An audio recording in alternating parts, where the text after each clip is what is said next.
2021년 2분기에 들어왔는데 미국과 대한민국 경제는 어떻게 연동되고 있는지 또는 연동되고 있지 않은지를 오늘 살펴볼 수 있는 내용, 짧지만 매우 중요한 내용을 가져와 봤어요. 먼저 본 내용을 진행하기 전에 잠시 안내 말씀드리도록 하겠습니다. 경제지표, 스토리텔링의 모든 내용은 저작권법의 보호를 받습니다. 상업적 목적, 개인적 목적의 블로그 게재와 유튜브 방송 등을 통한 무단 도용 및 전제 재배포를 금한다는 점 안내 말씀드립니다. 오늘 이제 살펴볼 내용, 글로벌 유동성이 만드는 미국과 대한민국 경제의 커플링, 디커플링. 사실 이 글로벌 유동성이라는 것은 실물 경제 물물 교환의 매개체가 이전에 금이었지만 현재는 미 달러가 되게 되고, 결국은 미 달러 유동성 증감을 결정할 수 있는 반지의 제왕, 절대 반지를 가진 곳은 미국이죠. 미국의 중앙은행, 미 연준이 되게 되죠. 따라서 미 연준이 경기를 부양하기 위해서 미달러 유동성 공급 속도를 가속시키는 시절 글로벌 유동성이 이에 연동되어서 증가되게 되고, 각국의 환율에 이와 같은 미국의 통화 정책의 영향이 막대하게 영향을 미쳐 왔습니다. 2020년 코로나19가 발생되게 되면서 미국 경제는 2020년 4월에 멈춰서게 됐고, 미국은 2020년 3월과 4월에 2조 달러가 넘는 경기 부양 정책, 그리고 통화 정책으로는 경기가 부양될 때까지 미달러 공급을 지속 증가시킬 수 있다는 무제한 양적 완화 정책이 진행되게 되면서 미국의 인플레이션율, 다른 말로는 물가라는 것은 돈의 공급량이 늘어나게 되면 돈의 가치가 떨어지게 되고 반대로 물건의 가격이 올라가게 되죠.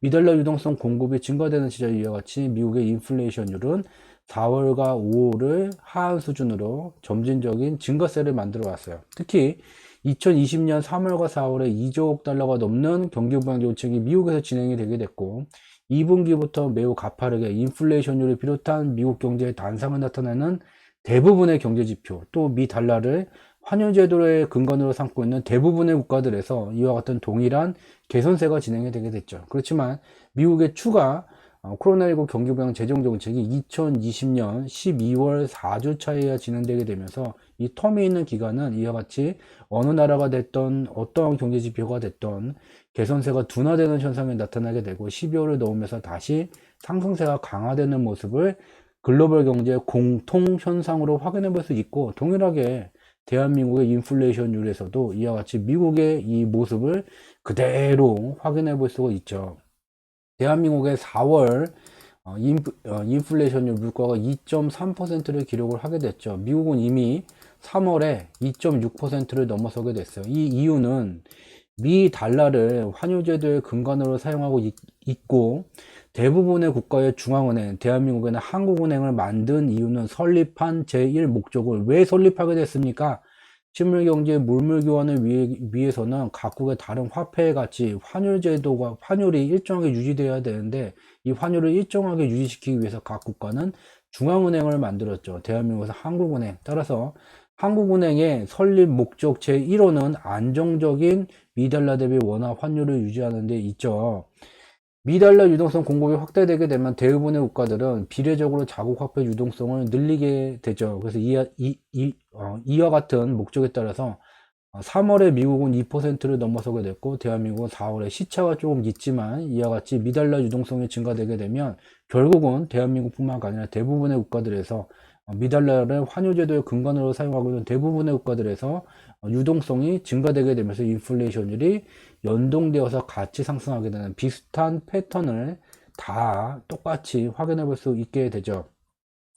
이와 같이 유동성 공급이 증가되게 되고 일정 수준을 넘어서는 인플레이션율을 기록하게 되면, 인플레이션율이란 물건의 가격을 달리 표현한 거예요. 근데 언론을 보게 되면 인플레이션이 높아지게 되면 급속하게 높아지는 걸로 표현을 하게 되는데, 인플레이션율이 높아지는 것은 나쁜 게 아니에요. 경제가 폭망하는 게 아니에요. 인플레이션율이 점진적으로 높아지게 된다면, 코로나19로 정상 가동이 되고 있지 못하는 A라는 기업이 코로나19가 발생되기 전에 이만큼의 물량을 팔았다면, 현재도 정말 각고의 노력으로 동등한 물량을 팔게 되면, 인플레이션율이 일정 수준을 넘어가게 되면 매출액을 보게 되면 이전보다 더 매출액이 똑같은 물량을 팔았음에도 불구하고 매출액이 증가되는 현상이 나타나게 돼요. 돈 벌어 뭐 하겠노? 근로자들 임금 올려주지. 근로자들 돈 더 벌면 뭐 하겠노? 소위 한 점 더 사 먹지. 경제가 선순환되게 돼요. 단 어떤 조건에서 인플레이션율이 통화 정책에 유도되어서 점진적으로 올라가는 그러한 현상. 그러한 현상은 인류의 금융 역사를 보게 되면 급속 자고 나서 폭발적으로 인플레이션이 올라가는 현상이 나타났었던 기간은 얼마 극히 드물죠. 점진적으로 통화 정책에 연동되어서 올라가게 돼요.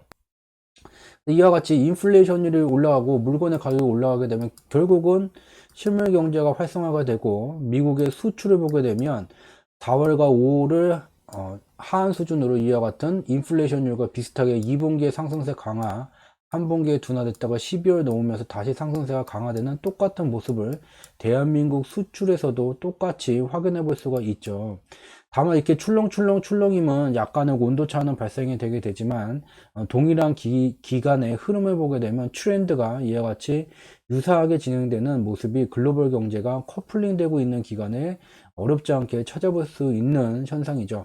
또한 이와 같이 수출이 증가되는 또 하나의 원인은 앞서서 글로벌 유동성이 증가되게 되고 유동성이 증가되는 돈의 가치가 하락하게 되고 물건의 가격이 상승하면서 나타나게 된다고 설명을 드렸지만 또 하나 살펴봐야 될 것이 있죠. 상품 가격 지수예요. 얘는 여러 가지 이제 품목들을 각기 다른 비중을 부여를 하고 이를 총합해서 나타내는 이제 대표 지표가 되게 돼요. 그래서 상품 가격 지수를 보게 되면 2020년 코로나19 경기 부양 정책이 미국의 코로나19 경기 부양 정책이 진행되게 되면서 글로벌 유동성이 증가되는 기간에 증가되는 유동성에 따라서 돈의 가치가 하락하고 물건의 가격이 상승하는 현상이 나타나게 됐죠.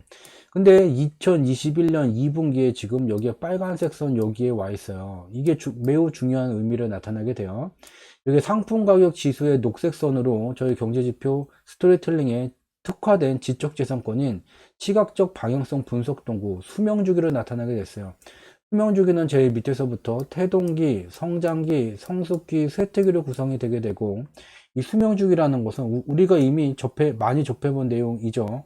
반도체의 기술 수명주기가 짧아진다. 스마트폰의 제품 수명주기가 짧아진다. 삼성전자 투자하기에는 매력적이지 않다. 왜냐면 그들이 만드는 삼성전자의 스마트폰 반도체 기술 수명주기, 제품 수명주기가 너무 짧다. 반면에 CJ 같이 음식료를 만드는 것들은 제품의 수명주기가 매우 길기 때문에 사업이 안정적일 수가 있다라는 얘기도 많이 들어봤을 거예요. 거기서 말하는 그 수명주기론을 이와 같이 주요 경제지표를 분석한다든지 기업의 주식 가격을 분석하는데 도입하고 이를 수치적으로 설정하고 검증하는 방법론에 관한 것이 저희 경제지표 스토리텔링의 지적재산권에 포함되게 됩니다. 일부 이제 국내외 일부 경제지표를 분석하는 그 자료들을 보게 되면 이와 유사한 선들을 만들기는 하지만 그들에서는 매번마다 변경되게 되죠. 분석을 해놓고 틀리면은 이 선을 마구잡이로 변경하게 돼요. 즉 그들이 만드는 선은 여전히 가격 차트를 움직이는 시체가 없는 가격 차트에 여기다가 볼린저 밴드를 띄우던 MACD를 띄우던 구름대를 띄우던 기술적 분석의 그 선이라는 거죠. 그렇지만 저희의 이와 같은 수명주기는 경제지표의 원인과 결과 분석 내용을 함축적으로 심도 있는 분석 내용을 상세 내용을 컨센서스를 더 많은 분들과 쉽게 하기 위해서 고안해낸 시각적으로 살펴볼 수 있는 그러한 분석 도구일 뿐이죠.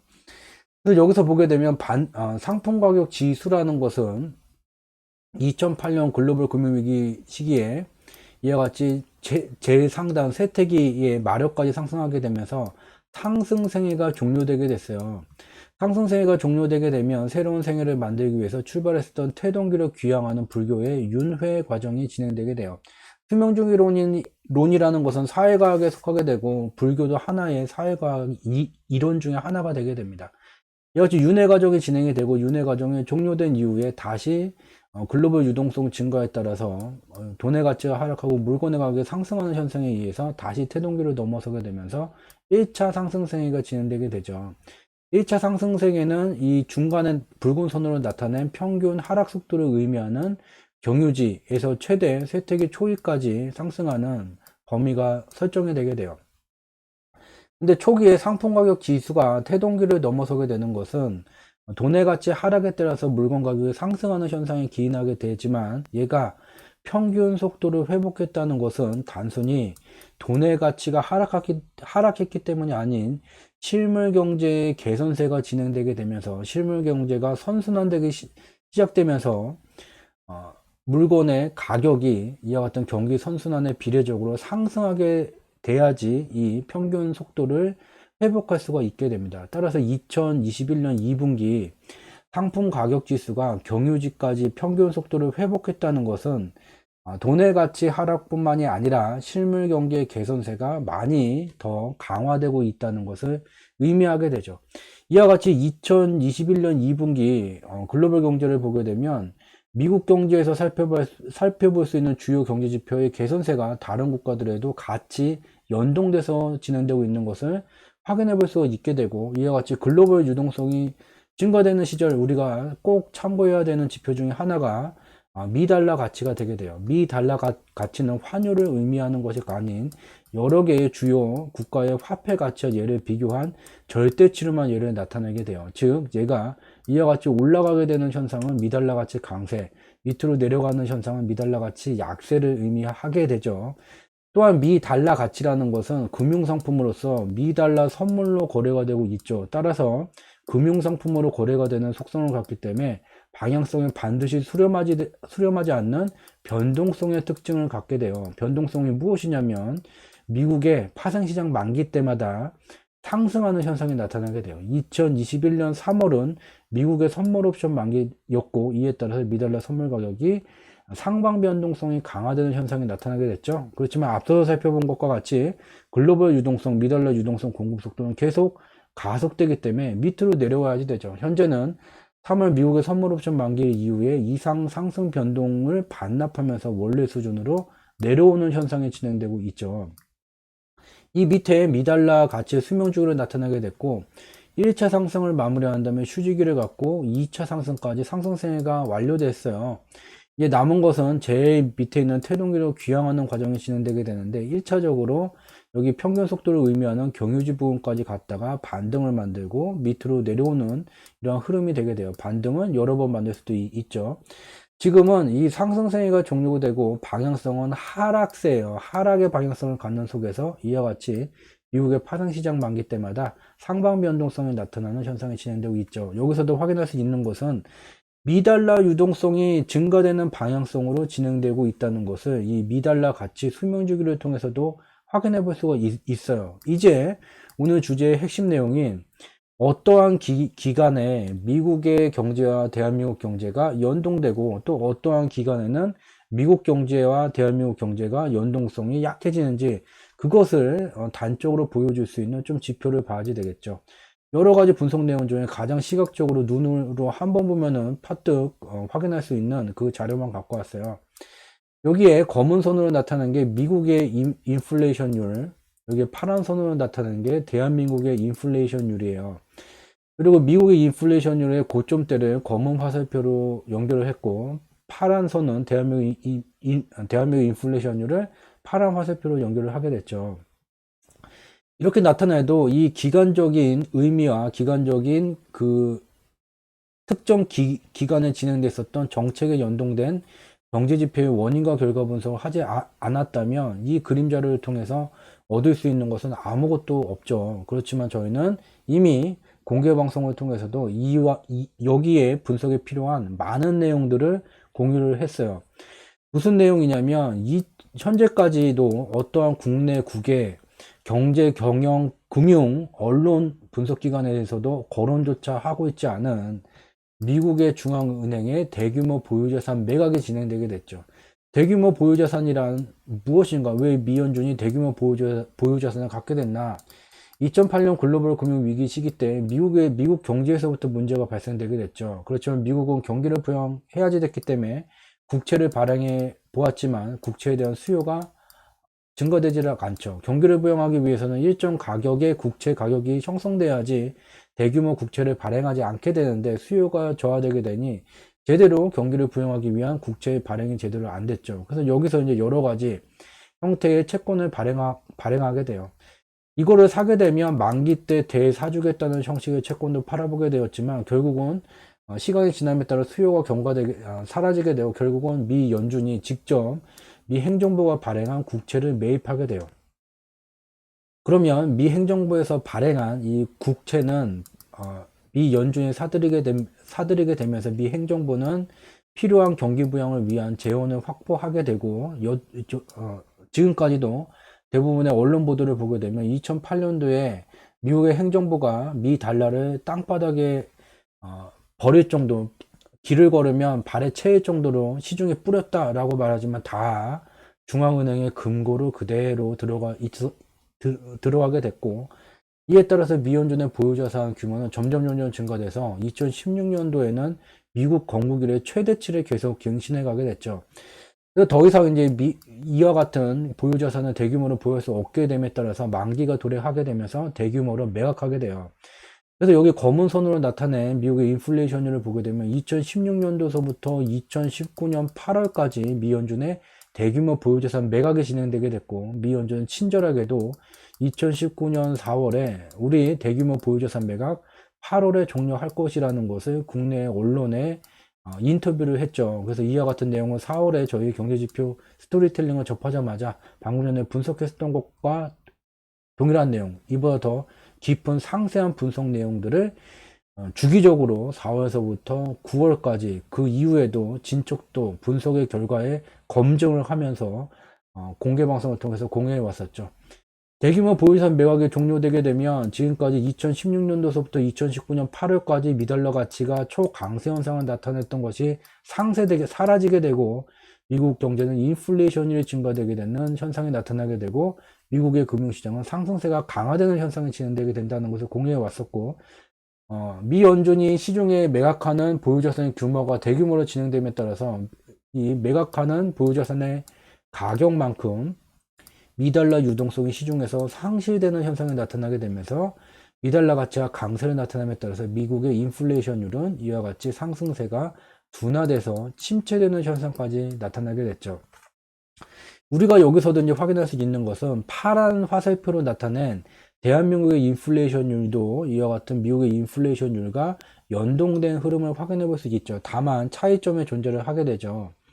무엇이냐면 이 빨간색 화살표로 나타낸 이 길이를 주목을 해야 돼요. 빨간색 화살표의 길이가 짧아지게 되는 그러한 시절에는 미국과 대한민국 경제의 커플링 연동 현상이 강화되게 되고, 빨간색 선이 길어지는 시기에는 미국 경제와 대한민국 경제의 연동 현상, 연동되지 않는 디커플링 현상이 강화되게 돼요. 무슨 얘기냐면 2016년도 이래 특히 이 빨간색 선이 점점 이 길어지는 시기를 보게 되면 글로벌 유동성이 감소되는 그러한 조건 속에서 대한민국은 2017년 05월서부터 새로운 행정부가 출발이 되게 됐고, 새로운 정책이 적용되기 시작했고, 바로 한 달 뒤부터 부동산 규제 정책을 현재까지도 계속 해오고 있는 중이에요. 대한민국뿐만 아니라 어떠한 국가가 됐든지 간에 이미 2019년경 공개방송에서 사례 분석도 많이 했었죠. 어떠한 국가더라도 부동산 규제 정책을 진행하게 되면 초기에는 허가 건수를 제한해 보게 되지만 약발이 듣지를 않게 되죠. 그래서 결국에는 국가의 유동성, 시중 유동성 자체를 줄이는 방향으로 가져가게 되면서 가격을 원하는 만큼 떨어뜨리는 효과를 얻게 돼요. 대한민국은 부동산 규제 정책을 2017년 6월서부터 진행되게 됐고, 글로벌 유동성이 증가되지 않는 감소되는 시절에 유동성을 줄여야지 효과를 볼 수 있는 부동산 규제 정책을 진행하게 되면서 대한민국의 인플레이션율은 글로벌 경제에 연동되기보다는 자체 정책의 영향을 더 많이 받게 되면서 미국의 인플레이션율이 횡보하는 기간 동안에 대한민국의 인플레이션율은 고점이 낮아지는 현상이 나타나게 돼요.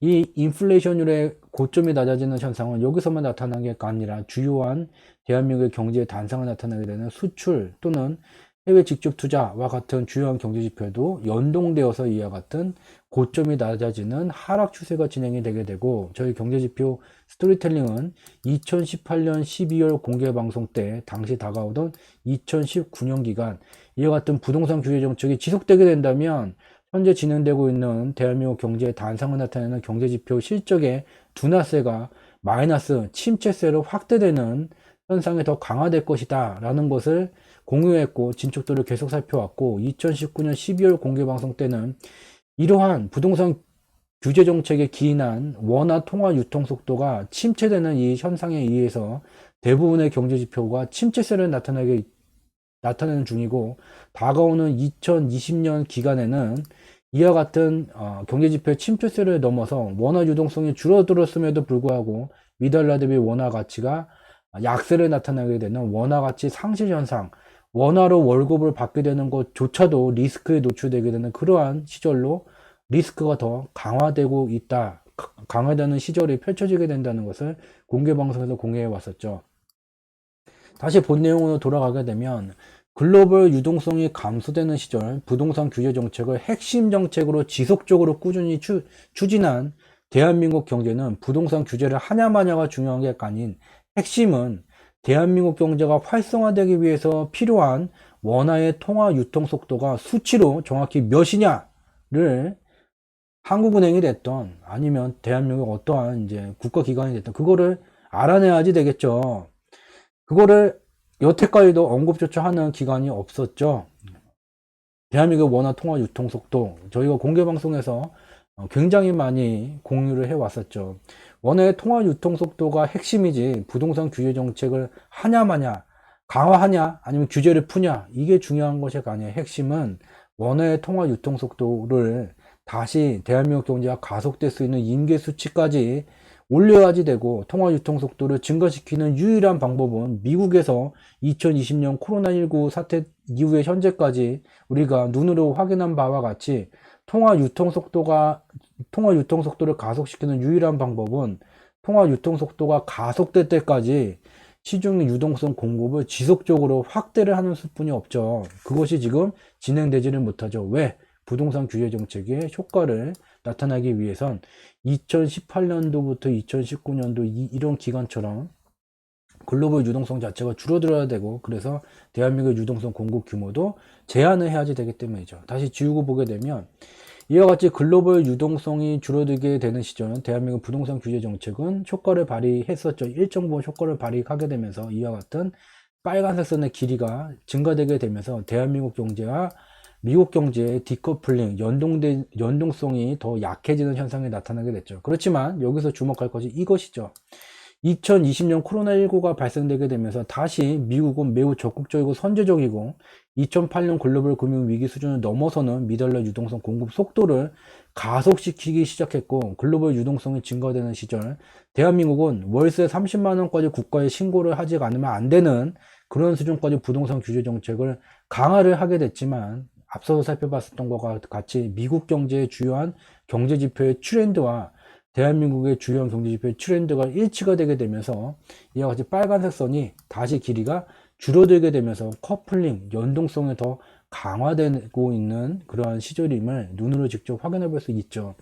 이러한 시절에 대한민국의 정책에 의해서 지금 대한민국 경제만 좋아지고 있다라고 주장을 하게 된다면 그것은 맞지 않는 얘기라는 것도 반드시 기억하고 인지하고 있어야지 되겠습니다. 오늘 준비한 내용은 여기까지였습니다. 공개방송이 화요일, 목요일 밤에만 진행을 하게 돼요. 그래서 이제 월, 화, 수, 목 중에는 이와 같은 네이버에다가 이제 경제지표 스토리텔링이라고 검색어를 치시게 되면 블로그에 이와 같은 클릭을 하게 되면 저희가 운영하는 블로그 경제지표 스토리텔링 우리가 사는 세상 바로보기라는 블로그가 나오게 돼요. 그래서 매일 2개 정도씩 그날 이제 분석한 내용을 올려드리게 되고, 블로그에는 매우 단편적인 얘기만 좀 분석한 내용을 공유를 하게 되고요.